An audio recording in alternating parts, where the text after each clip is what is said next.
begin, though, with that $10 billion in federal infrastructure spending. Now, this is not new money. It will come from the Infrastructure Bank's $35 billion budget set up by the Liberals in 2017. But the government says it will be spent on priority areas in the pandemic recovery, like clean power, building retrofits, and broadband access.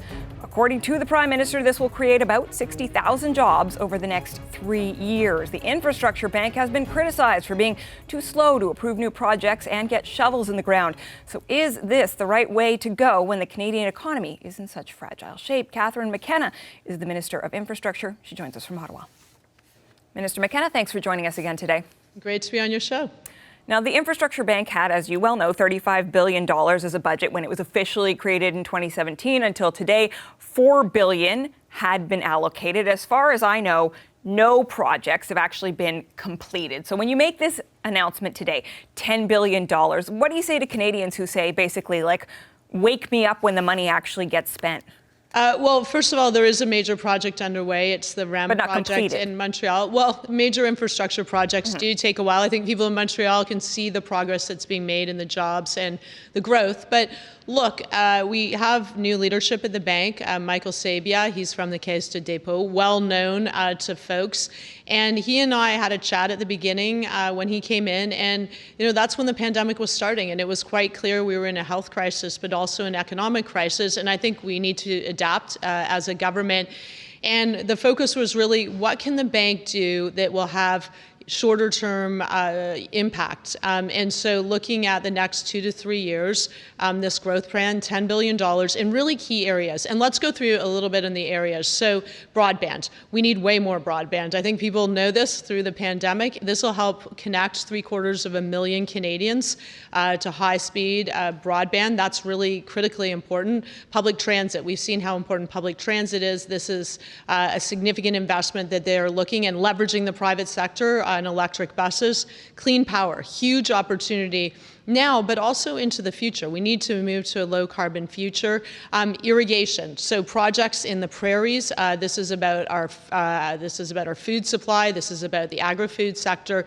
So really important opportunities. I forgot retrofits. So huge opportunities on retrofits as well for big buildings. And so, look, this is about moving forward quickly. It took a while to set the bank up. It's a very new organization, but now we got to get moving.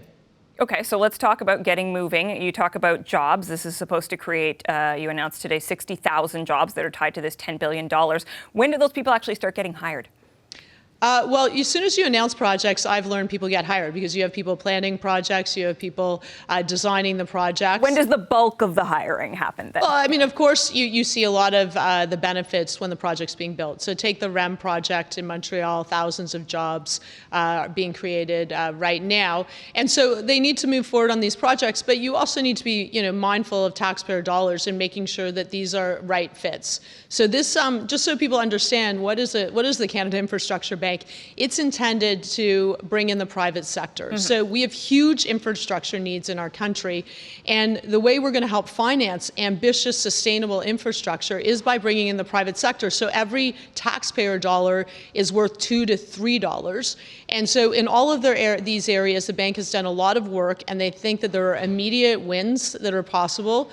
So, I mean, I think stay tuned. You'll see some more announcements very shortly. Well, this is what I want to ask you about, though, Minister, because you're saying quickly, you're saying short-term impacts, and I think it is only fair to say, like, you're talking about jobs. This is part of your 1 million jobs that you announced in the throne speech. So for people who are saying, I need those jobs, like, give us a concrete sense of what kind of timeline we're talking about here, because you didn't actually even announce the projects today, right? You sort of announced, as you laid out for us a moment ago, the types of projects that you're going to invest in. Well, I think it's really important for the private sector to have guidance. What is our vision? What are we trying to do? It can't just, be any projects. So we've said 5 key areas. These are key areas where we can get short-term benefits, jobs, and then longer-term outcomes, like, a more sustainable environment. And so these are projects that are going to come quickly. And Michael Sabia and I have spoken. These are projects that'll come, but some some by the end of 2020, some in the next few years. Infrastructure does take time to build. I think people understand that. There are planning and other parts of the puzzle. But our focus is getting things done quickly. And so I am as ambitious as you are, as Canadians are, to start creating more jobs. Obviously, right now, the Prime Minister's been clear, our focus is quite squarely on keeping people safe and healthy through the pandemic. And it's, we're in a second wave in many places now, including in Ottawa. So we need to focus on that. But we need to also grow our economy. Jobs in the short term, and growth, economic growth, and also more sustainable environment in the long term. Beyond the 60,000 jobs, though, tied to this project, let's go back to that 1 million jobs announced in the throne speech. I don't think we got a sense of what the timeline was for that. So where are the 900 and when, I suppose I should say, are the 940,000 other jobs going to present themselves? If you look at our climate plan, so I'm going to go back wearing my previous hat as Minister of Environment and Climate Change. When we announced our climate plan, that was a plan towards 2030. It was clear that. So this could be 1 million jobs over 10 years then?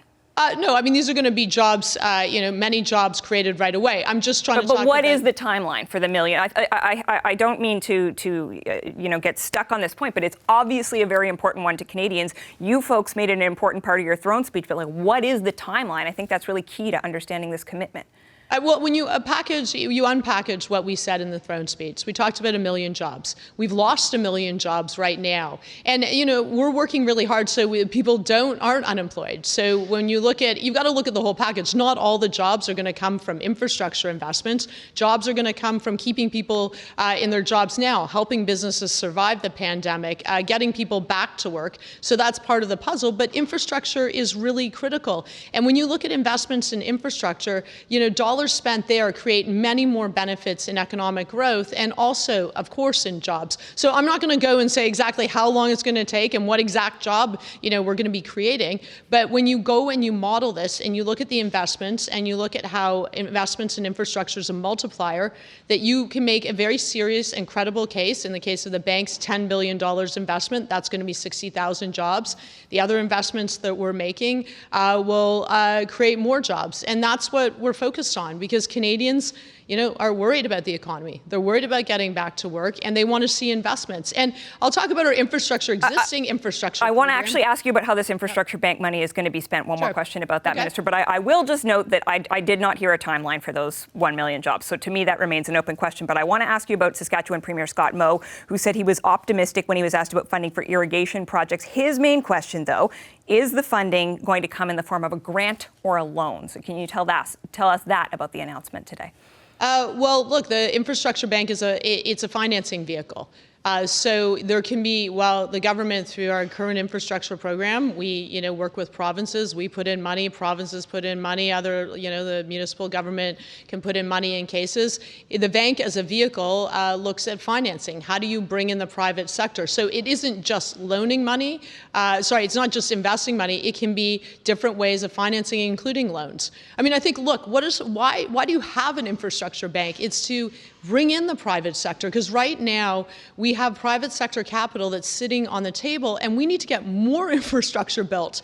And so if we can take $1 and stretch that dollar to be $3, that's way better for taxpayers, and that's way better for getting more world-class infrastructure that's going to be good for our economy, it's going to be good for Canadian businesses, it's going to be good for jobs, and in the case of most of these pieces, it's going to be good for a more sustainable future. Okay, before I let you go, I do want to ask you just about one other topic that has concerned you personally, a very unfortunate one, though, which is that your office, people may know, was targeted more than once, but notably in August by a man who screamed obscenities at your staff. And the reason I want to ask you about this is because it does seem to be an ongoing issue. I'm sure you're aware that last week ND Peter Jagmeet Singh, it seems he was threatened, that was my understanding of what was said there, by someone who seems to be affiliated with this same group. Just so our audience knows that there's sort of an impact here at the CBC. Some of our Radio Canada colleagues have had things shouted at them and whatnot as well. I want to know, given that you've been personally affected by this, are there specific actions that you would like to see taken right now to ensure the safety of the people in the parliamentary precinct? Look, of course, we need politicians to be safe, and that's all parties. As we saw, the NDP leader, but it also was a journalist that they thought the person in question seemed to think was a member of parliament. How are we going to do our jobs if we can't be safe? And how are you going to attract good people into politics? I talk to women, I talk to a whole range of people all the time to encourage them to get into politics. We can't make politicians safe and make them feel safe. That's a real problem. So, I mean, obviously there's the security aspect, and I think more broadly, I think we need to reflect on social media, and social media companies need to step up. We've seen a lot of hate online, and social media companies, I think that, that social media is an amazing vehicle to speak to people, but we got to take action, they need to take action to stop the hate.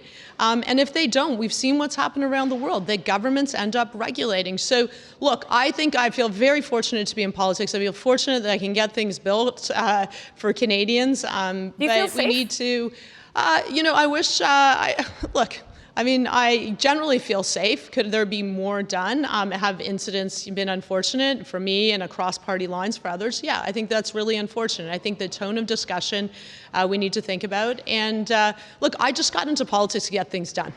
That's the reality. And so I don't even want to talk about these issues. I want to talk about how we're getting things built. And so I certainly hope that we can move forward and make it so that's the conversation we're always having. Okay, well, we're going to leave our discussion there today, but thank you so much for your time today, Minister McKenna.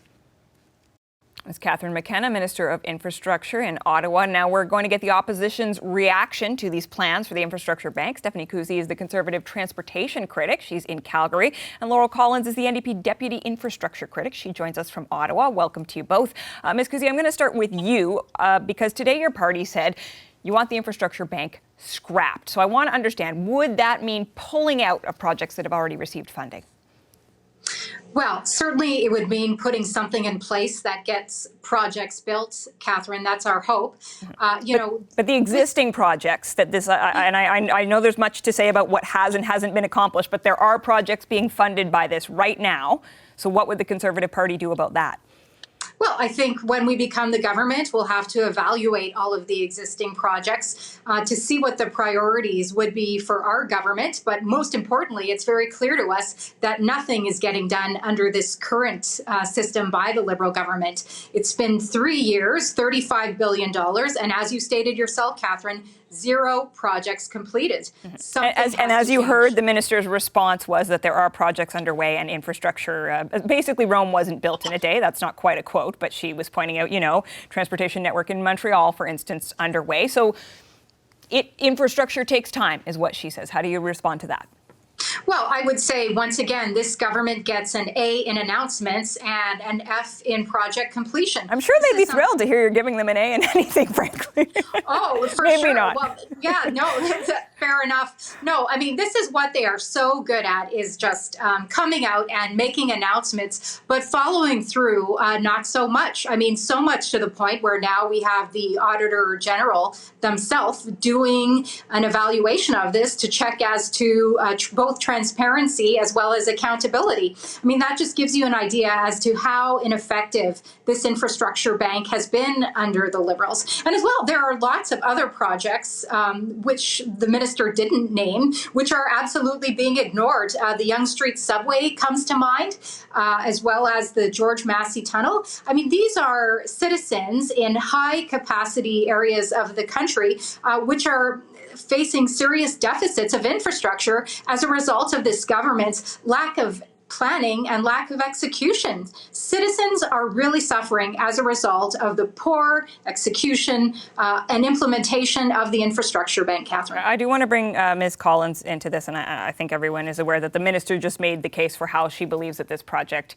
helps Canadians. But Ms. Collins, your leader, Jagmeet Singh, this morning, very critical, and in question period today, very critical of the bank, basically saying, what has this really accomplished? Asking the minister directly. So I'd like to understand whether you agree with the Conservative Party. Do you think this is a project that ought to be scrapped?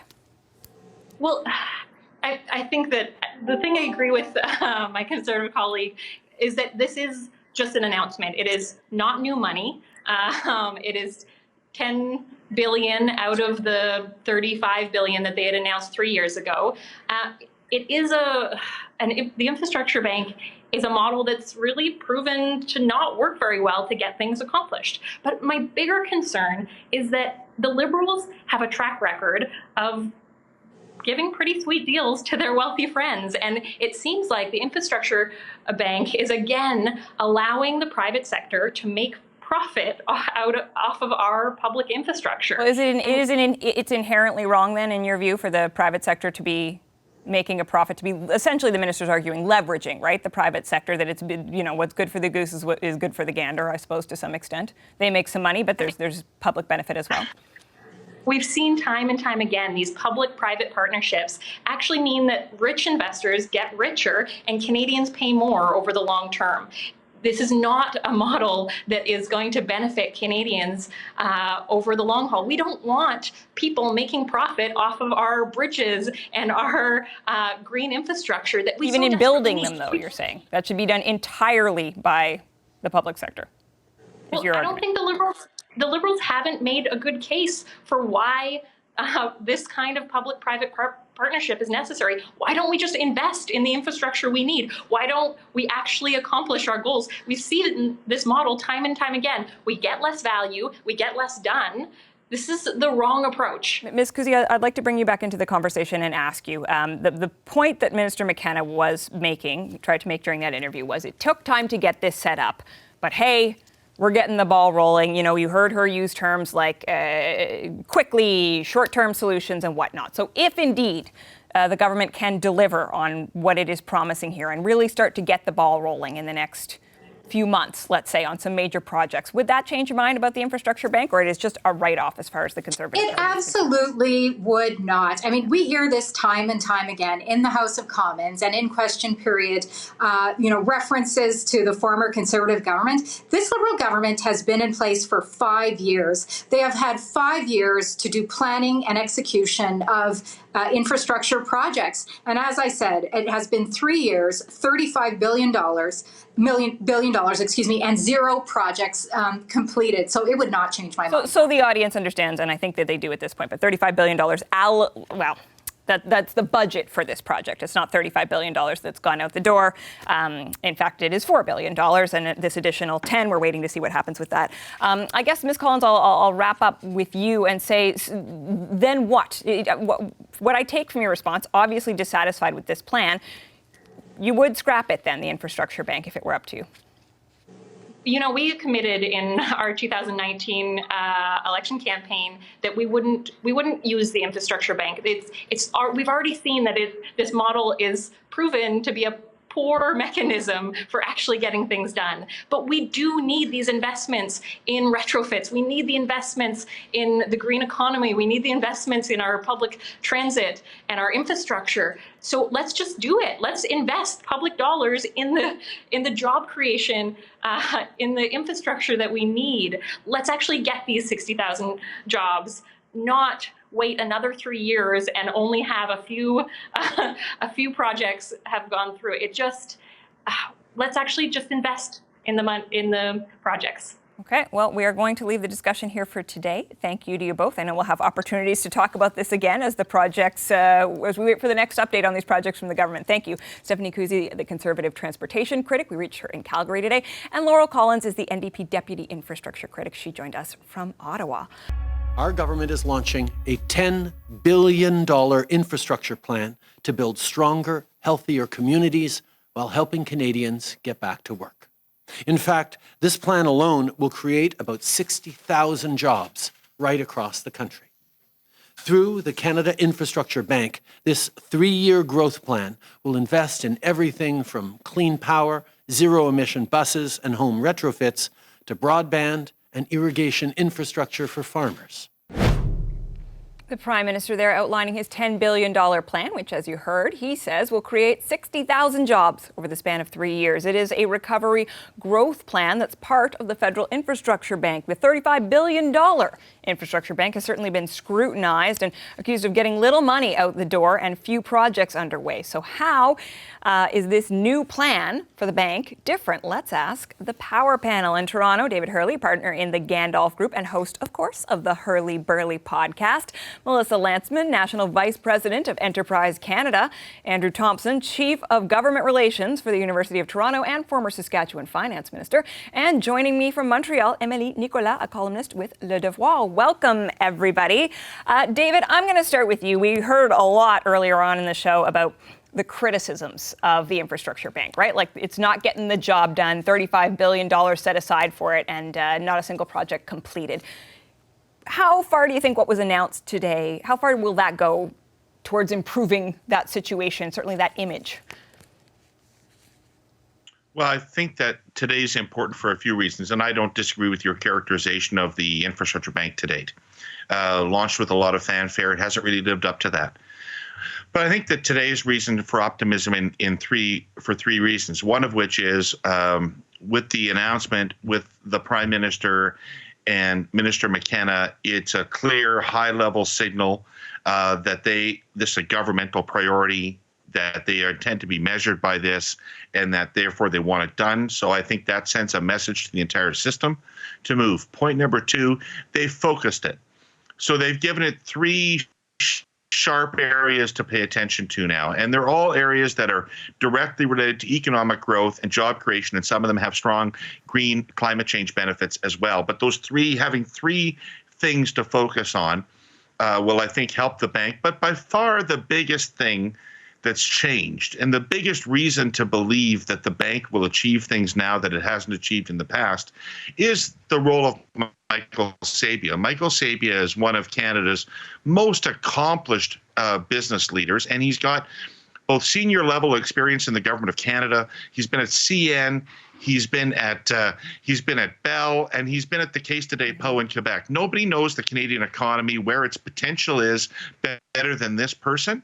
And he's also known, anybody knows him, knows he's a driver without parallel. So I believe under Sabia, with this focus and the imprimatur of the Prime Minister and the Minister, that we can expect some action out of this bank. Yeah, Melissa, I thought that was a really interesting point David just raised about the signal it sends too, having the Prime Minister show up at today's announcement. Do you think that this could be a bit of a refresh, a restart for the bank?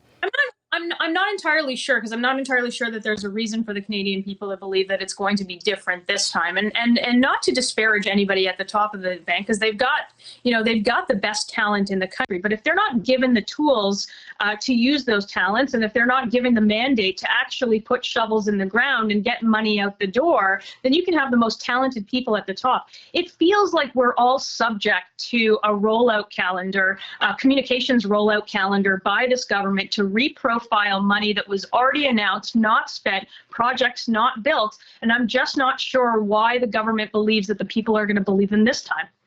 Andrew, I'll bring you in because an interesting part of today's announcement is that it was, we touched on this when we were speaking to Minister McKenna earlier, but it was sort of the categories in which the $10 billion is going to be announced rather than the specific projects, although she was very insistent talking about, short timelines, announcements to come, jobs are going to start soon. I guess, do you believe that?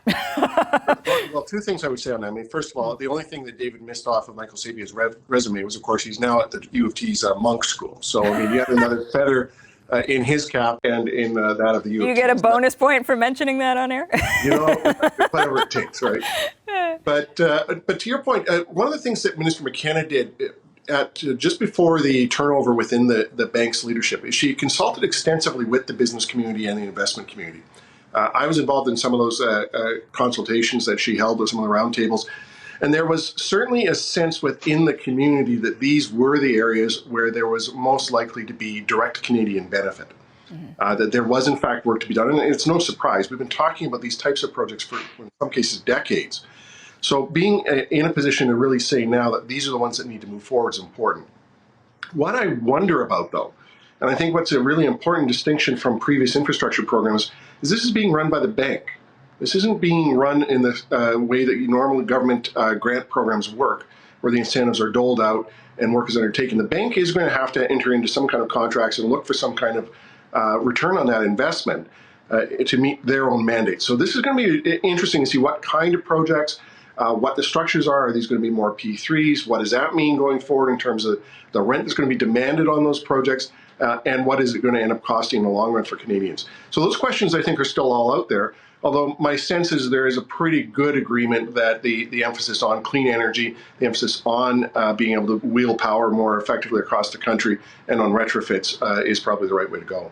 Emily, I wonder, what do you think the stakes are here? I mean, like, yes, obviously the economic stakes, $10 billion, 60,000 jobs, but how important ought it to be to the federal government that this succeeds in the way that they have envisioned it today?